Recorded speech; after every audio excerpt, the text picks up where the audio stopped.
बाबा जी और हुजूर जी की प्यारी साध संगत जी, राधा स्वामी जी संगत जी। आज 28 सितंबर को डेरा ब्यास में एक विशेष माहौल देखने को मिला। करीब 2.5 लाख से भी ज्यादा श्रद्धालु यहां पहुंचे थे और सबके मन में यही उम्मीद थी कि बाबा जी आज ओपन कार में संगत को दर्शन देंगे। राधा स्वामी जी, आप जी से विनती है कि चैनल पर नए हैं तो प्लीज चैनल को सब्सक्राइब करें और कमेंट में राधा स्वामी जी जरूर लिखिए जी। लेकिन संगत की यह आस पूरी ना हो सकी। सुबह के समय ना तो बाबा जी ने ओपन कार दर्शन दिए और ना ही वे सत्संग पंडाल में आए। आज ओपन कार में सिर्फ हुजूर जी थे। बहुत सारी संगत बाबा जी की खाली कुर्सी देखकर रोने लगी थी। इसके बाद सभी की निगाहें शाम 4 बजे होने वाले सवाल जवाब कार्यक्रम पर टिकी थीं। सबको भरोसा था कि कम से कम उस समय बाबा जी अवश्य पधारेंगे। लेकिन शाम को भी बाबा जी पंडाल में नहीं आए और आज का पूरा सवाल जवाब सत्र हुजूर जी ने स्वयं संभाला।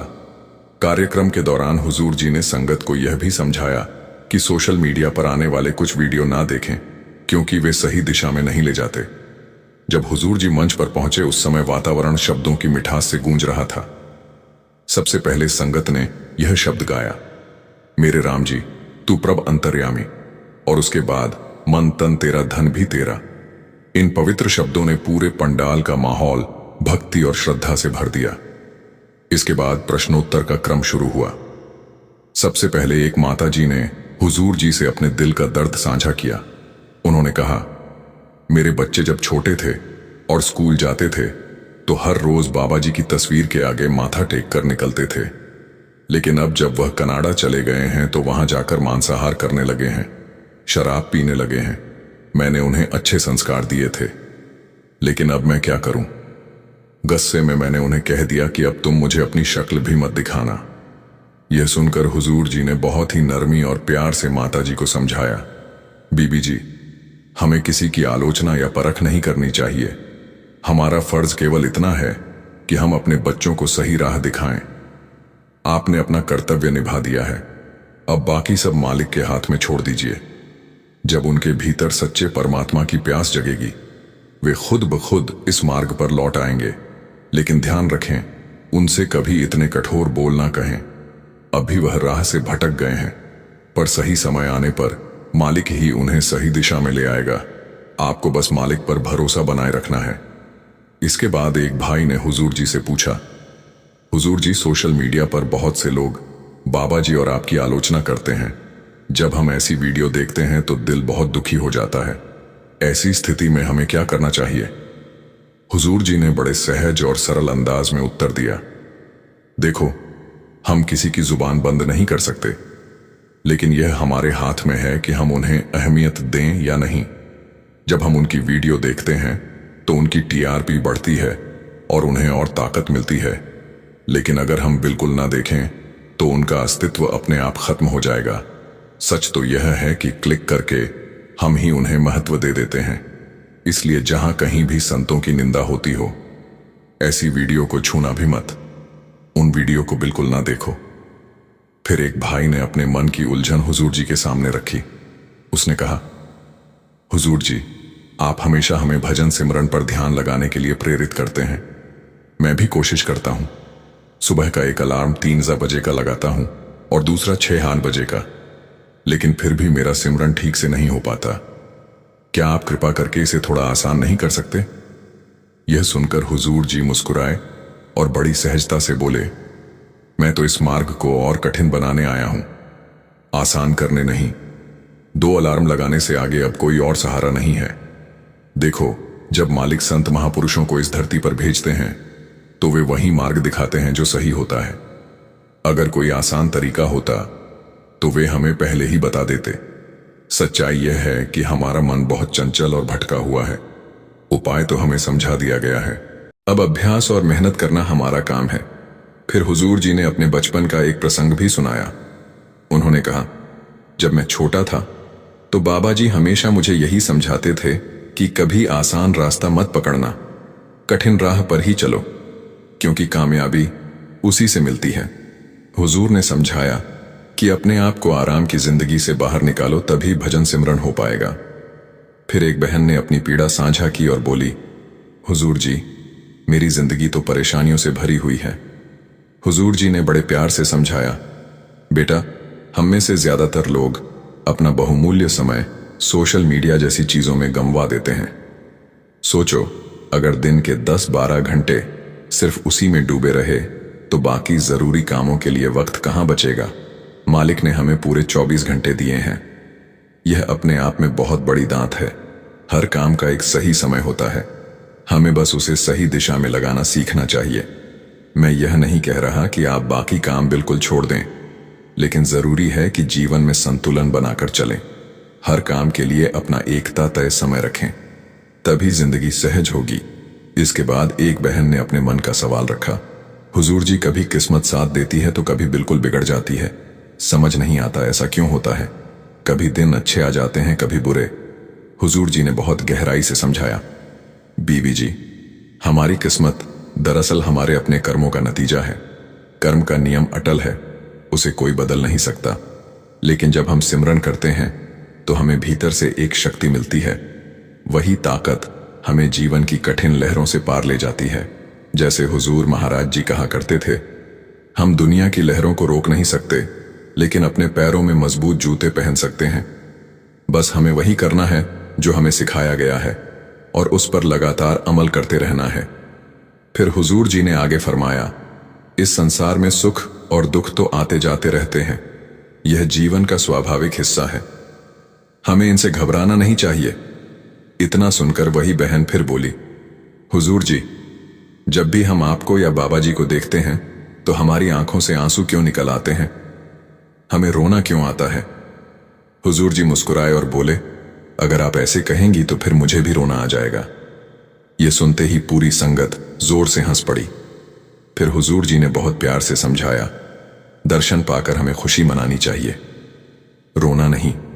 लेकिन जिनसे हम दिल से प्रेम करते हैं उनके दर्शन पाकर भावनाएं इतनी गहरी हो जाती हैं कि वह आंसुओं के रूप में बाहर निकल आती हैं। इसके बाद एक भाई ने भारी मन से कहा, हुजूर जी, मालिक ने मुझे 2 बेटे दिए थे, लेकिन दोनों अब इस दुनिया में नहीं रहे। मैं अंदर से टूट चुका हूं। मालिक ने मेरे साथ ऐसा क्यों किया। हुजूर जी ने गंभीरता से जवाब दिया, बेटा, जिस दिन प्रभु हमें जन्म देते हैं उसी पल यह भी निश्चित हो जाता है कि कब लौटना है। हर घटना के पीछे कोई ना कोई वजह होती है। कभी कभी प्रभु हमें कुछ सिखाने, हमारी समझ बढ़ाने के लिए कठिन परिस्थितियां भेजते हैं। दुख में डूबकर बैठे रहना हल नहीं है। जब हम समय के साथ इन बातों को समझने लगते हैं तो वही घटनाएं हमें हल्की लगने लगती हैं। यह सब समय का नियम है। इसीलिए अपने मन को किसी सकारात्मक काम में लगाओ, ध्यान को किसी और दिशा में मोड़ने की कोशिश करो। फिर एक बहन ने प्रश्न किया, हुजूर जी, मेरी एक सहेली है। वो लड़की सत्संगी घराने से है, लेकिन उसका विवाह एक ऐसे परिवार में हुआ है जो सत्संगी नहीं है। उसे वहां बहुत कठिनाइयों का सामना करना पड़ता है। वह अपनी जिंदगी कैसे संतुलित करे। हुजूर जी ने बड़े प्यार और अपनापन से समझाया, बेटा, मुझे अपनी बेटियों पर गर्व है।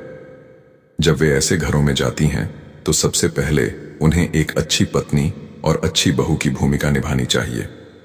अगर शुरुआत से ही यह सोच लिया कि मैं अलग हूं और मेरे ससुराल वाले अलग हैं, तो रिश्ता कभी पास नहीं आ पाएगा। शादी का रास्ता समझौते और सामंजस्य से ही चलता है। दोनों पक्षों को एक दूसरे के साथ तालमेल बिठाना पड़ता है। हमें उनकी सोच का सम्मान करना है, तभी वह आपकी सोच का सम्मान करेंगे। यह नहीं दिखाना कि आपका रास्ता सही है और उनका गलत। अगर आप सकारात्मक सोच रखेंगी और अपने व्यवहार से अच्छा उदाहरण पेश करेंगी तो धीरे धीरे आपके ससुराल वाले भी संतमत की ओर आकर्षित हो सकते हैं। इसके बाद किसी ने चिंतित स्वर में कहा, हुजूर जी, मुझे लगता है किसी ने मेरे ऊपर कुछ कर दिया है। शायद कोई तावीज या टोना खिला दिया है। मैं बहुत बेचैन रहता हूं, डर लगता है। हुजूर जी हल्की मुस्कान के साथ बोले, बेटा, तावीज में कोई ताकत नहीं होती। असल में हमारा अपना मन ही हमें डराता है। जब हम अंदर से कमजोर हो जाते हैं तो मन हमें तरह तरह की बातें समझाकर डराने लगता है और लोग हमारी इसी कमजोरी का फायदा उठाते हैं। समाधान बाहर नहीं, भीतर है। अपना ध्यान भजन सिमरन पर लगाओ, यही सच्चा उपाय है। जब मन मजबूत होगा तो कोई ताबीज, कोई बाहरी चीज आपको हिला नहीं सकती। फिर एक बहन ने विनम्रता से कहा, हुजूर जी, कृपया मेरे पापा और भाई पर भी अपनी दया दृष्टि बनाए रखिए। हुजूर जी ने प्यार भरे शब्दों में उत्तर दिया, बेटा, बिल्कुल चिंता मत करो। मालिक हर किसी का हाथ थामे हुए हैं। तुम बस अपनी तरफ से एक अच्छी बेटी और अच्छी बहन बनने का प्रयास करो। मालिक की रहमत पहले से ही सब पर बरस रही है। देखो, हमें इंसानी जन्म मिला है, यह अपने आप में सबसे बड़ी नेमत है, वरना मालिक हमें निचली जुनी में भी तो भेज सकता था। आगे हुजूर ने कहा, इस दुनिया में ऐसे कितने देश हैं जहां लोग मालिक के नाम तक से अनजान हैं, और हमें तो उन्होंने हर चीज से नवाजा है। लेकिन हम अक्सर अपनी छोटी छोटी मांगों में उलझकर अपनी सोच का दायरा सीमित कर लेते हैं।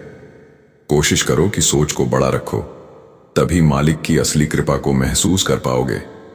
इसके बाद एक भाई ने उत्सुकता से पूछा, हुजूर जी, कृपया यह बताइए कि जो 84 लाख जूनियों की बात कही जाती है उसका क्या अर्थ है? क्या सच में 84 लाख चुनियां होती हैं? हुजूर जी ने सहजता से समझाया, मालिक ने यह पूरी सृष्टि रची है और इसमें 84 लाख चुनियां बनाई हैं। हर प्राणी को उसके कर्मों के अनुसार जन्म मिलता है। जैसे जैसे हमारे कर्म होते हैं उसी के मुताबिक अगली जुनी तय होती है। वाणी में भी 84 लाख जूनियों का बयान है। कोई भी धार्मिक किताब उठा लो, वहां भी 84 लाख जूनियों का जिक्र है। इन 84 लाख योनियों में से इंसानी जन्म सबसे ऊंचा है।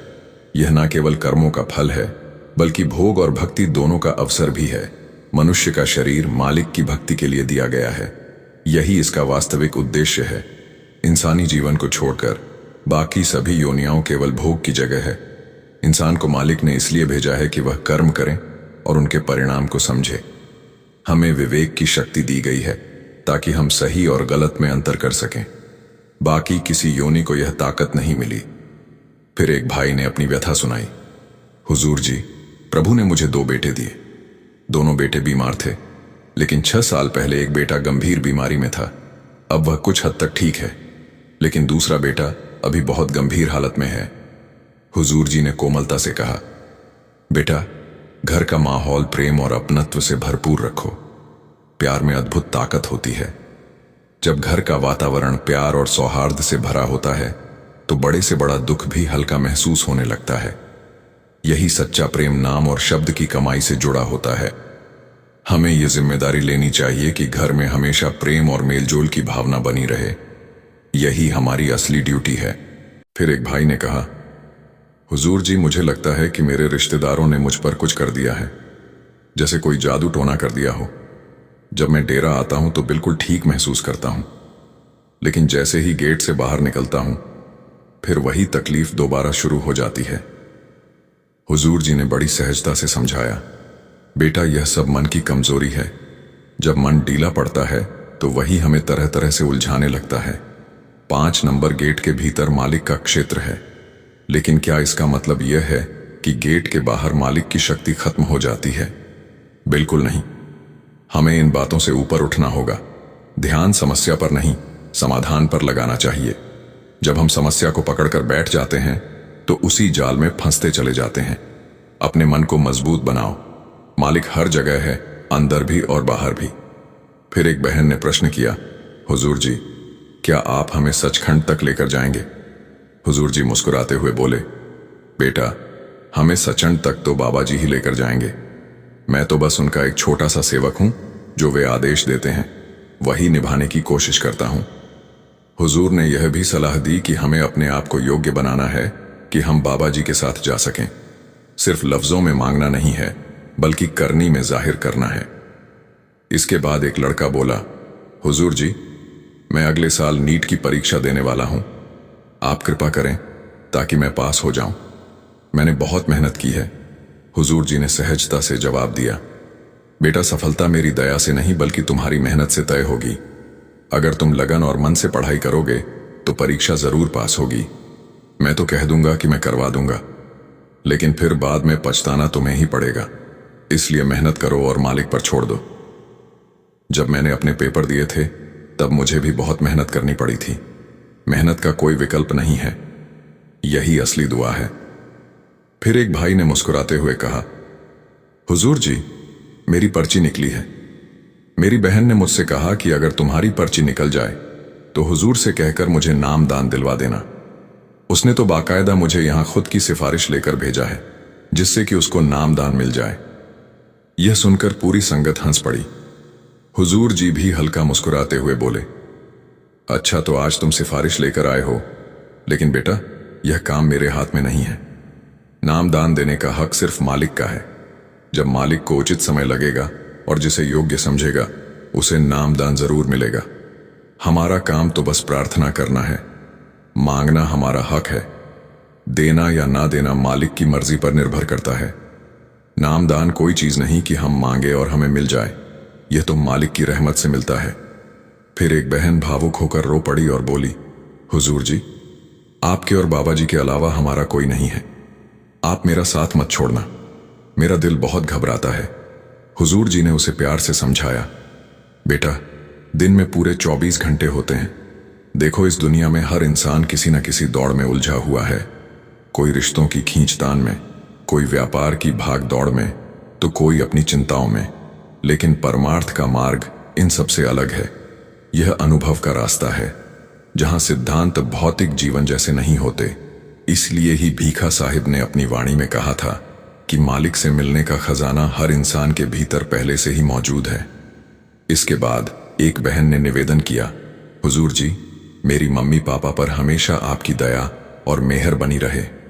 हुजूर जी मुस्कुराते हुए बोले, सिर्फ मम्मी पापा पर ही कृपा करूं और बाकी सबको छोड़ दूं। यह सुनकर पूरी संगत जोर से हंस पड़ी। वह बहन हंसते हुए बोली, नहीं हुजूर, सब पर मेहर कीजिए सर्वदा भला। फिर एक भाई ने कहा, बाबा जी मेरी पत्नी कहती है कि मैं हर बात भूल जाता हूं। हुजूर जी मुस्कुराते हुए बोले, बेटा भूलना बुरी बात नहीं है। अगर गुस्सा और झगड़े भूल जाओ तो सबसे अच्छा है, पर शादी की सालगिरह और पत्नी की बातें, पत्नी का जन्मदिन भूलना बहुत महंगा पड़ सकता है। यह सुनकर संगत बहुत हंसी थी।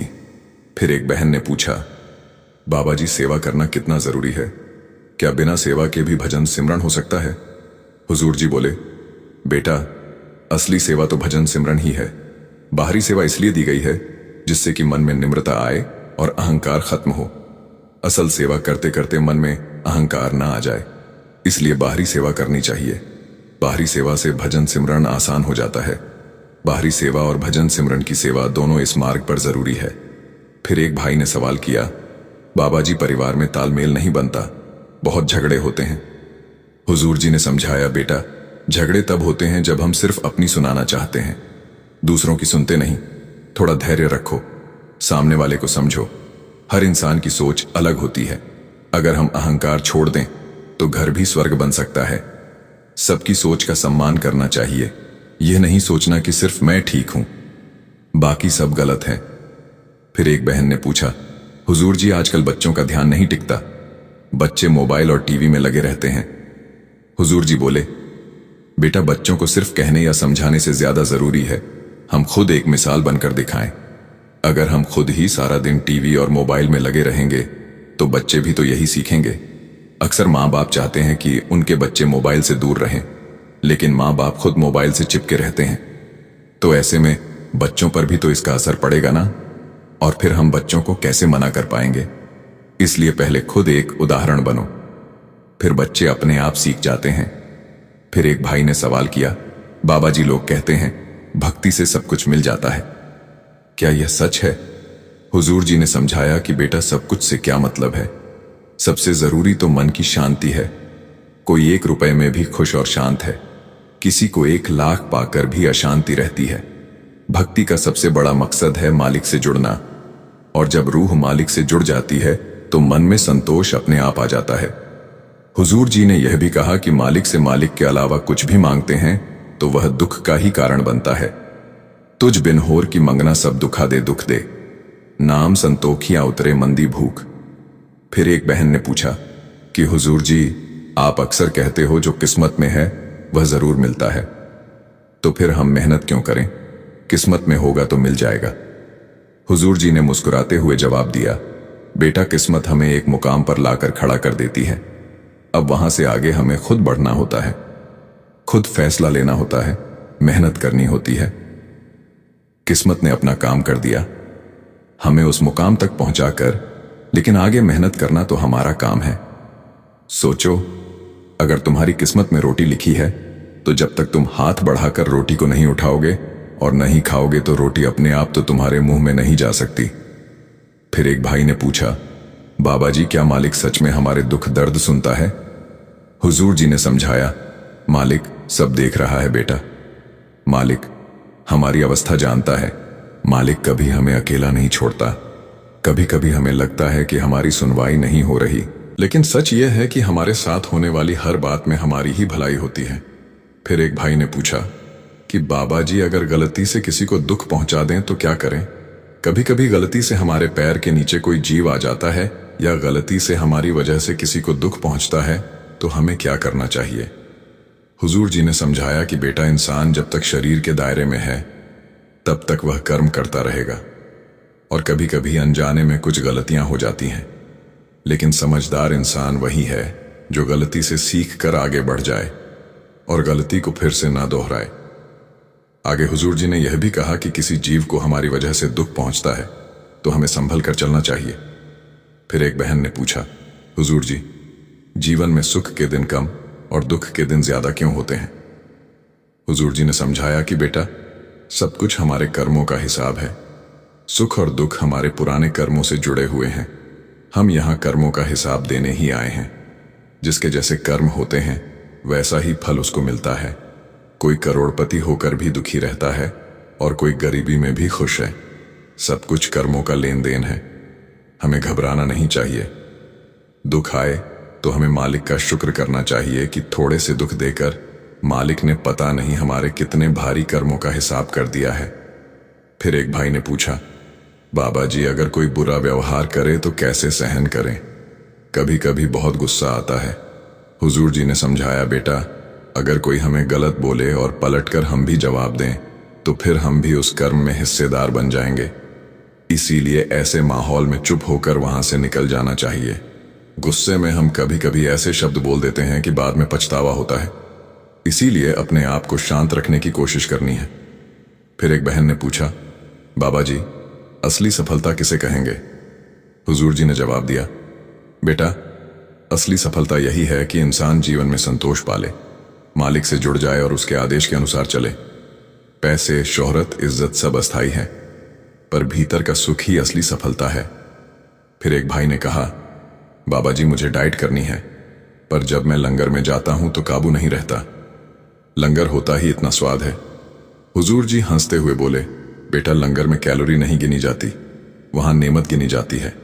हाँ, जरूरत से ज्यादा खाओगे तो ध्यान पेट पर ही रहेगा और नींद आने लगेगी, फिर भजन सिमरन नहीं हो पाएगा।